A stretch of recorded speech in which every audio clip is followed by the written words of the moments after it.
여러분, 우리에게 일본은 어떤 존재입니까? 저는 한마디로 말하면은 숙적이다, 이렇게 말하고 싶습니다. 숙적은 오래된 원수라는 뜻입니다. 왜 그러냐? 아시다시피 임진왜란 7년 동안 우리의 인권을 유린하고 국토를 유린했습니다. 그런가 하면은 36년간 일제강점기 때 우리를 탄압했습니다. 그런 숙적 일본이 또 우리에게 전쟁을 도발하고 있습니다. 한국과 일본은 지금 과거사 문제 배상 판결에 따른 불만을 품은 일본이 무역 보복을 일으키고 있고, 이 보복이 경제 전쟁으로 이어지고 있습니다. 김병조의 단맛 쓴맛, 오늘은 한국과 일본 간에 벌어지고 있는 경제 전쟁을 우리 일반 국민들은 이것을 어떻게 봐야 하고 어떻게 대응해야 되는지에 대해서 여러분과 함께 교감하는 시간을 갖도록 하겠습니다. 자, 우선 팩트 체크부터 한번 해봅시다. 첫 번째는 일본이 과거사 정치적인 문제를 경제 보복으로 이슈화했습니다. 도발을 했습니다. 여기에 우리 국민은 불매운동, 그리고 우리 정부는 우리도 화이트리스트에서 일본을 제외하는 식으로 맞대응을 하고 있습니다. 3자이기는 하지만은 우방인 미국은 한일 간의 문제를 수수방관하고 있습니다. 이런 가운데 미국과 중국의 무역 전쟁은 더욱 심화되고 있고, 북한은 이런 거에 아랑곳하지 않고 미사일을 쏴대고 있습니다. 그 결과 한국의 금융시장은 요동치고 있고, 국민들은 제2의 IMF가 오지 않겠나 우려하는 분위기가 고조되고 있습니다. 여러분, 우리 소시민들, 국민들은 이런 상황을 어떻게 보고 대응해야 되느냐? 저는 두 가지 측면에서 봐야 한다고 생각합니다. 우선 경제적인 측면에서 어떻게 봐야 하느냐? 많은 전문가들이 일본의 1차, 2차 무역 보복이 이걸로 끝나지 않을 것이다 라고 전망하고 있습니다. 그래서 3차 보복을 할 것이다 내다보고 있습니다. 그리고는 그 3차 보복이 뭐가 될 것이냐라는 것에 대해서는 금융보복이 될 것이라는 이야기들을 많이 합니다.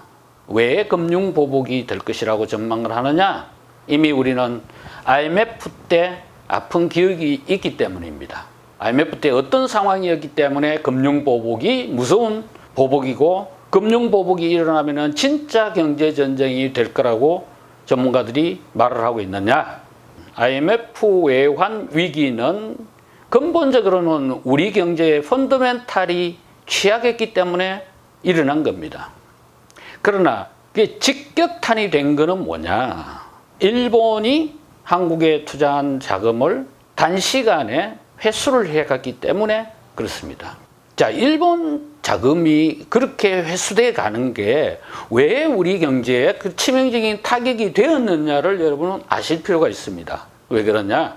우리 금융기관들이 그때 종합금융회사라고 해서 많이 생겼어요. 일종의 단자사라고 하는데, 그 회사들의 자금이 대부분 일본 자금이었어요. 그리고는 그 종합금융회사들은 우리 기업을 상대로 대출 세일을 했죠. 그래서 뭐 가령 과자 퍼는 혜태제과 같은 경우 그런 단자사에서 돈을 대출해 가지고 인켈이라는 회사를 인수해서 정보통신 사업에 진출을 하고, 또 소주 회사 진로는 백화점 사업, 유통 사업에 진출을 하고 그렇게 했던 겁니다. 전부 빈대가 했던 거예요. 그랬는데 97년도에 아시아의 금융위기가 왔습니다. 그러다 보니 일본도 녹록치가 않아서 자기 자본 비율, BIS를 높이기 위해서 한국에 투자했던 자금을 회수해가 가기 시작한 거예요.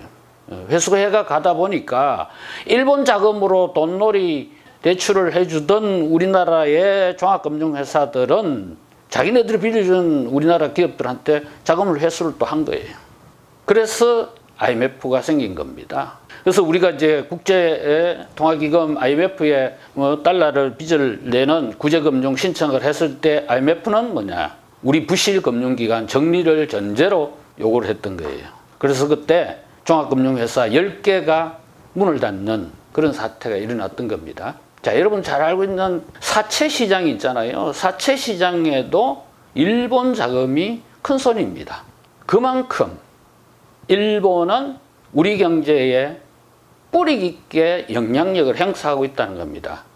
다른 산업 분야는 우리가 기술력도 많이 향상이 되어서 일본이 어떻게 해도 큰 영향을 안 받지만은 금융 부문만큼은 아직까지는 일본이 우리보다는 월등히 우위에 있는 것이 사실입니다. 그래서 금융보복이 무서운 보복이라고 이야기를 하는 겁니다. 자, 그러나 지금 이제 일본이 3차 보복으로 금융보복을 하더라도 우리 정부 당국자들은 문제 없다라고 하죠. 예. 액면 그대로 보면은 문제가 없습니다. 왜? IMF 때는 외환 보유고가 얼마 없는 가운데 일본이 자금을 회수해 갔기 때문에 치명적인 타격을 입었지만 지금은 우리가 외환 보유고가 많습니다. 또 그에 비해서 일본 자금이 차지하는 비중은 그렇게 많지가 않아요. 또 이제 직접적인 금융 보복이 될 수 있는 것은 일본 은행들이 낮은 우리나라 은행들의 국제 신인도를 보증해주는 그런 걸 안 해주면은 그것도 하나의 직접적인 금융 보복이 되지만은 그 정도로는 우리가 큰 타격을 입지 않는다라는 것은 전문가들도 인정을 합니다. 그러나 제가 볼 때는 그것보다는 더 걱정해야 되는 것이 뭐냐? 환율로 인한 금융 보복이 되지 않을까? 저는 이렇게 조심스럽게 전망을 해봅니다. 무슨 이야기냐? 일본이 1차, 2차 경제 보복으로 한국의 수출 발목을 잡아놨어요. 다시 말하면 한국은 일본으로부터 100원짜리 소재를 수입해 와서 1000원짜리 제품을 만들어서 국제시장에서 팔아서 먹고 사는 수출 주도형 국가입니다. 그런데 그 1000원짜리 제품을 만드는데 필요한 100원짜리 소재를 안 팔겠다는 거 아닙니까? 팔더라도 아주 까다롭게 팔겠다는 거예요. 그게 바로 뭐냐? 수출 발목을 잡는 겁니다. 그렇게 되면은 우리나라의 수출은 둔화될 수밖에 없습니다. 수출이 둔화되면은 무역수지 적자가 확대가 됩니다. 무역수지 적자가 확대가 되면은 외환 보유고가 낮아질 수밖에 없습니다. 외환 보유고가 낮아지면은 원화의 가치가 떨어집니다. 원화의 가치가 떨어진다는 것은 환율이 오른다는 이야기입니다. 환율이 올라가면은 가장 1차적으로 나타나는 국내 경제의 영향이 뭐냐? 물가 상승입니다. 왜 그런 현상이 벌어지느냐? 구체적으로 제가 식품 쪽에 예를 하나 들겠습니다. 우리나라 대표적인 식품 대기업 CJ제일제당은 환율이 100원이 올라가면은 가만히 앉아서 당하는 환차손, 환율 변동에 따른 손해가 얼마냐? 700억 가까이 된다고 그래요. 그러면은 수입하는 CJ제일제당이 자기만 혼자 앉아서 환차손을 당하고 있겠습니까? CJ제일제당이 수입하는 대표적인 식품 소재가 뭡니까? 밀가루와 설탕이에요. 그걸 결국은 가격을 올릴 겁니다. 밀가루, 설탕을 가장 많이 쓰는 대표적인 짜장면집의 원가가 올라가게 돼 있습니다. 그렇다고 그러면은 중국집에서 짜장면 가격을 마음대로 올릴 수 있습니까? 가격을 올리면은 지금 불경기에 손님이 떨어집니다. 결국은 자영업자가 손해를 보게 돼 있습니다. 이게 지금 환율을 통한 금융 압박이 될 가능성이 있다는 겁니다. 자, 일본이 지금 우리나라를 상대로 경제 보복을 하고 있는 거는 명분상으로는 뭐냐? 국제사회에서 그렇게 설득력이 없어요. 그렇기 때문에 대놓고 직접적으로 뭘 하는 거는 일본도 한계가 있다는 겁니다. 그래서 보이지 않게 아주 교묘하게 단계적으로 한국 경제의 숨통을 쪼아오고 있다. 저는 이게 무서운 일본의 속셈이라고 생각합니다. IMF 직전에 저는 미국에 출장을 가 있었습니다. 정보통신부 출입기자로. 그때 함께 갔던 코리아 헤럴드 선배 기자가 뉴욕에서 월스트리트 저널 신문을 보고는 넥스트 코리아 그렇게 외칩니다. 그래서 뭡니까? 그러니까 1997년 당시에 아시아에서는 태국이라든지 홍콩이라든지 이런 아시아 국가들이 굉장한 외환 위기를 겪고 있었는데 다음 넥스트 다음에는 한국이다라는 걸 월스트리트 저널이 보도를 하고 있다는 거예요. 솔직히 저는 그때 뭐 IMF 구제금융이 뭔지 잘 몰랐어요. 근데 귀국해서 주식시장을 점검을 해보니까 외국인 투자자들이 한국전력 주식을 20일 연속 팔아제꼈더라고요. 당시에는 한전이 시가총액이 제일 비쌀 때입니다. 지금은 삼성전자겠지만은, 그러니까 그 외국인 투자자들은 이미 한국이 외환 위기를 겪을 것이라는 걸 알고 있었다는 거죠. 그런데 우리는 몰라요. 왜? 경험해보지 못했던 거기 때문입니다. 그래서 지금 저는 한일 경제전쟁이 또 다른 형태의 우리가 경험해보지 못한 일이 되지도 않을까, 이런 걱정을 하는 겁니다. 자, 경제적인 측면에서 그런데 또 한 가지 저는 우려스러운 것이 있습니다. 그것이 바로 뭐냐? 국제 정세 속에서의 정치적인 측면에서도 굉장히 걱정되는 부분이 있습니다. 자, 여러분, 일본이 우리나라를 상대로 무역 보복을 할 때 처음에 내건 명분이 뭐였습니까? 안보상의 이유를 들었습니다. 자기네들이 수출하는 핵심 소재가 북한으로 간다느니 말하자면 산업의 다른 용도로 악용되고 있다는 걸 명분으로 내걸었어요. 그러니까 안보상의 이유로 우리한테 무역 보복을 하고 있는데, 우리에게 가장 가까운 안보 동맹국인 미국이 강 건너 불구경하듯이 니 떡 내몰라라 하고 수수방관하고 있어요. 여러분, 이상하다고 생각 안 듭니까? 안보상의 이유로 일본이 경제 보복을 하고 있는데 우리의 가장 안보 우방국인 미국이 가만히 있다? 이게 저는 수상하다는 겁니다. 자, 이것이 만약에 우리 한반도를 둘러싼 동북아 정세의 주도권을 미국과 일본이 쥐고자 하는 속셈이었다 그러면은 미국은 정말 나쁜 나라다, 저는 그렇게 생각합니다. 자, 우리 동북아 정세에서의 안보는 한미일 3국 공조에 의해서 안보를 지켜왔습니다. 그런데 어느 순간부터 미국과 일본이 굉장히 가까워졌어요. 한국을 배제하고. 그래서 전문가들은 한미일 공조가 아니라 이제는 미국과 일본만의 공조로 가는 것이 아니냐, 한국을 배제하는 것이 아니냐, 이런 우려를 하고 있는데 제 눈에도 그렇게 보여요. 자, 왜 그러면은 그렇게 되었느냐? 미국과 일본의 입장에 있어서는 한반도라는 것은 이용하기 위한 거예요.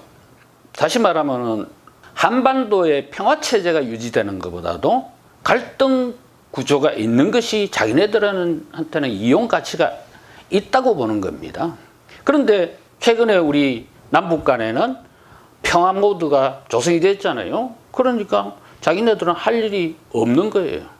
그래서 동북아 정세에 있어서 미국과 일본이 만약에 트럼프와 아베가 묵시적인 합의에 의해서 한국을 배제한 미일만의 공조로 동북아 정세를 주도하려는, 그래서 미국은 중국의 무역 전쟁을 일으키고 있고 일본은 한국을 상대로 무역 전쟁을 일으키고 있다라면은 이거는 정말 심각한 일이 아닐 수 없습니다. 우리 국민들로서는 어떻게 할 수 없는 국제적인 문제가 될 겁니다. 만약에 그것이 사실이라면은 저는 미국이야말로 가장 나쁜 적이다. 가장 가까울수록 가장 큰 적이 되는 겁니다. 왜? 가까울수록 나를 잘 알기 때문입니다. 그렇지 않기를 바라지만은 우리가 그런 것도 염두에 둬야 된다라는 말씀을 드리는 겁니다. 자, 아까도 말씀드렸지만은 일본은 우리에게는 오랜 원수입니다. 그 원수가 지금 싸움을 걸어왔습니다. 우리가 어떤 식으로든 대응을 해서 싸워서 이겨야 됩니다. 문제는 어떻게 해서 이기느냐, 전략과 전술이 중요하겠죠. 저는 사실은 무슨 외교 전문가도 아니고 경제 전문가도 아니기 때문에 제가 이렇게 저렇게 해야 된다라는 답을 내놓지는 못합니다. 또 현재 정부가 하고 있는 대응 전략이 개인적으로는 좀 마음에 안 드는 부분도 있지만 국민의 한 사람으로서 지금은 국론 분열보다는 국가적인 힘을 합쳐서 대응해야 한다는 의미에서 그에 대해서도 코멘트를 하지 않겠습니다. 다만 지금 우리가 경험하고 있는 이것이 IMF 때처럼 지금까지는 한 번도 경험하지 못한 또 다른 새로운 형태의 도전이 될 수 있다는 점은 명심을 해야 된다는 겁니다. 그래서 우리 국민 모두가 지혜를 모으고 슬기롭게 대처를 해야 된다. 그런 말씀을 드리고, 또 한편으로는 이번 기회에 우리가 기술력이 얼마나 중요한가라는 걸 깨달았습니다. 우리가 사용하고 있는 스마트폰도 핵심 소재는 일본이 생산하고 있다는 것도 알게 됐습니다. 이번 기회에 이제는 우리도 기술 경쟁력을 키워서 제대로 된 선진국이 될 수 있도록 국민 모두가 힘을 모아야 되지 않겠나 이런 생각을 합니다. 여러분, 제가 마지막으로 같은 일반 시민으로서 여러분에게 던지는 메시지는 뭐냐? 단디 준비하자는 겁니다.